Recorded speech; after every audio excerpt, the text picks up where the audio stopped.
I figured one does not just stroll into Afghanistan over the Karakoram mountains, but I'm wrong.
We're here in the little village of Khyber, not to be confused with the Khyber Pass, which I believe isn't in this part of Pakistan. I think that's in the northwest somewhere. Maybe I'm wrong.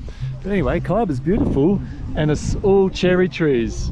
Yeah, there's heaps of orchards going on. It's a beautiful area. And so the whole way down here, you see all these little stalls selling cherries. What have we got? Plums.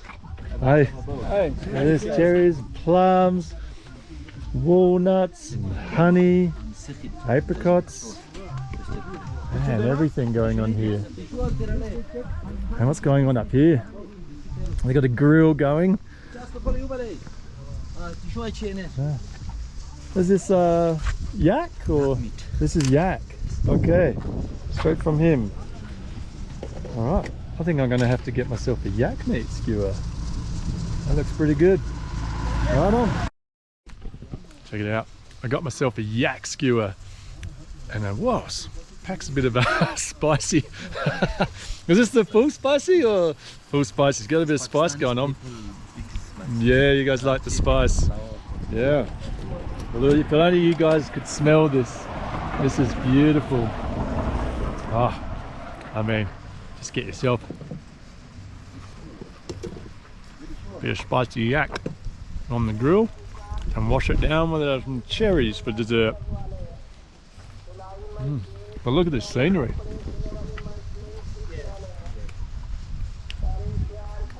Here in the village of Khyber on the Karakoram Highway, we're trying to get as far up close to the China border as we can. But just look at this scenery. These it's just full of cherries, nice and ripe, ready for the picking in this cherry orchard here. I'm guessing this is all wheat fields or something. And these massive mountains, like these have got to be over 6,000, 6,000 to 7,000 easy. These snow mountains, like it is one of the most beautiful places I've seen anywhere in the world. This is just stunning, and it is the entire way along the Karakoram Highway up through the Hunza Valley. It just takes your breath away.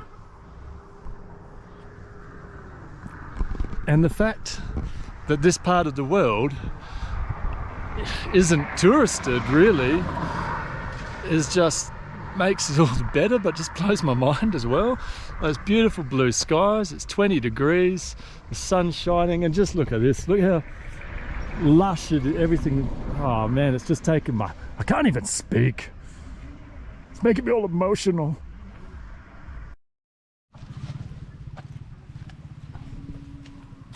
So, I'm really talking with my mouth full. We stopped for a bag of cherries, ended up with one yak shazlik stick, and now we decided to stay for a meal and some green tea. But why rush out of these little parts of the world? Look at him. He knows it's cool. He's seen the cool kids sitting here.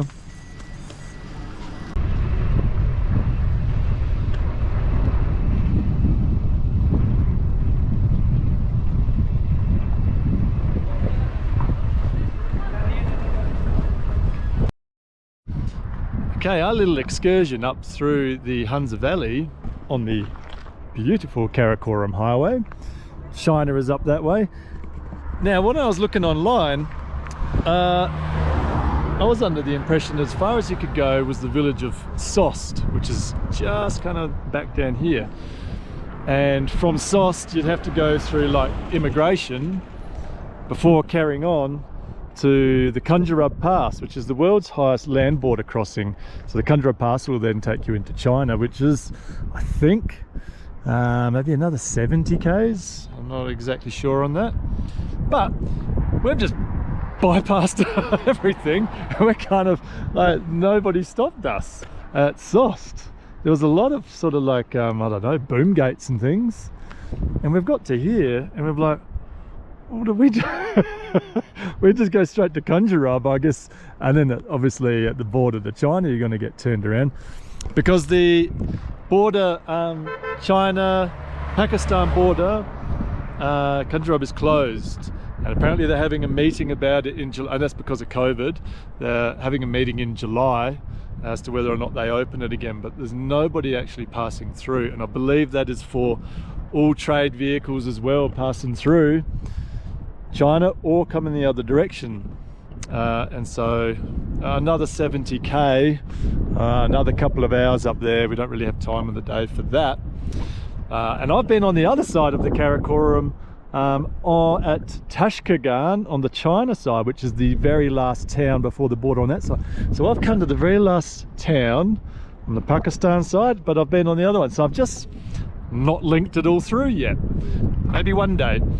But here's an interesting place, because I was planning on going into Tajikistan from here, which is difficult because this funky little country of Afghanistan sits between it in the Wakhan corridor, and I figured one does not just stroll into Afghanistan over the Karakoram mountains, but I'm wrong. Here, this dirt road that you can see here, this here is the Chapasan Valley. It takes you up and it takes you to the Urshad border, and here is the Wakhan in Afghanistan. So you can take this dirt road straight through the mountains to an even higher, so Karakoram, 4,880, the world's highest land border crossing, I'm guessing by bituminized road, because we got a land border crossing here at 4977. I'm guessing that is not open for just your average Joe blogs to just cruise on over a 5,000 meter pass into the Wakhan corridor of Afghanistan. So yeah, I also heard that Taliban are doing a whole heap of nasty business up there, so it's not the kind of place that I'll be rolling into. So anyway, here we go. This is as far as we are going on our Hunza Valley expedition. I hope you've enjoyed it. It's not quite over yet, got a few other things to do, but we ain't going any further north. It is the, well, we'll call it the border town of Sost. There's no other town further up behind us until you get to the China border. So it's kind of got that bit of a, yeah, I don't know, that fun, grimy border town feel about it. But here, something that I didn't think I'd find up here in the Hunza Valley, there's all these like banks and ATMs and stuff. I just figured you had to get all that stuff sorted down in Gilgit, and we've just travelled for hundreds of kilometres up to well, as far as you can go pretty much up the Hunza Valley, and there's power, there's internet, there's banks, there's ATMs. So don't stress too much down in Gilgit if you don't have everything, because you can get everything here.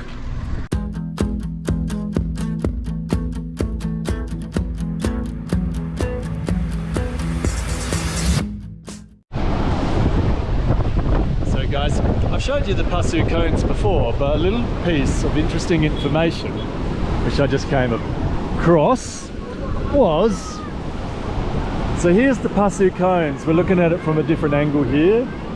Check them out. This mountain, well, the cones itself, the highest point is 6,200 meters, and it was only summited for the very first time in its history last year in August. It just blows my mind that people are hiking mountains all over the world, and this one here only got done, wow, not that long ago, 6 months ago or whatever. And it was done by locals from here. I'm amazed that you know, Europeans, or you know, the people that sort of, you know, pioneered mountaineering and whatnot around the Himalayas, did they ever give it a go and fail? I don't know.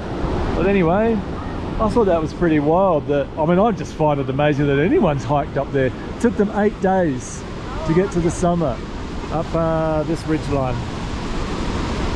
But yeah, I just look at these and it's kind of just, that's just impossible. Anyway, it's been done now. This is called the Rainbow Bridge. You probably can't guess why. But anyway, we're giving it a little cross. It's nowhere near as bad as the other one. Although, we're a lot higher and the water is flowing a lot quicker and deeper here than the other one. The Husani Bridge, if you went in, well, you'd end up wet and a little bit grumpy. This one, you'd end up down there somewhere. So anyway, sounds good for a laugh, isn't it?